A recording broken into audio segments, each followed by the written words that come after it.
In the energy patch, weekday in crude oil, second session lower now. It's the second consecutive session, despite crude oil bouncing near 65, getting down to about 65.33 on the low end, settling below 66.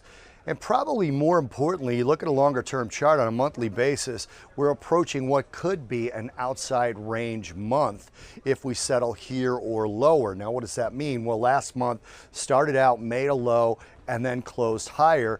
This month we opened above last month's open, made a new high, then made a new low, and we could be closing below last month's open price. That would constitute an outside range candle for a month on a monthly basis, and we have not had one of those since the rally of from about $26. So this entire rally off of the all-time recent lows of crude oil, we have not seen an outside range month. If we see that, that is a reversal, and that could portend much lower prices. Doesn't mean it's going to go all the way down to 26. As a matter of fact, I doubt that it would, but you could see a break of 60 if that pattern takes place. It is a key reversal.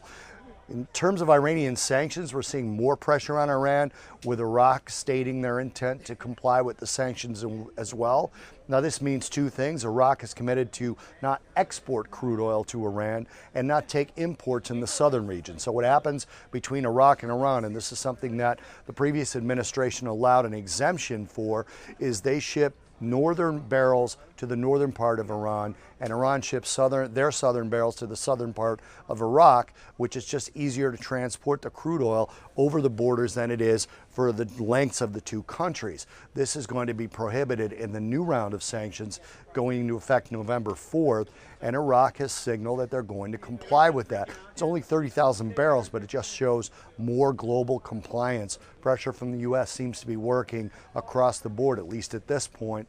And then lastly, the DOE inventories, Department of Energy's Energy Information Administration, the EIA, the weekly numbers. 10 of 11 analysts expect crude oil inventories to rise. The range of estimates of the 10 analysts that expect them to rise is 4.5 million barrel increase to about a 1.5 million barrel increase for an average of 2.9 million barrels. That's what's expected in the numbers tomorrow. But they are expecting gasoline to draw at about 1.7 million barrels. That would offset the big rise in inventories we saw in gasoline last week.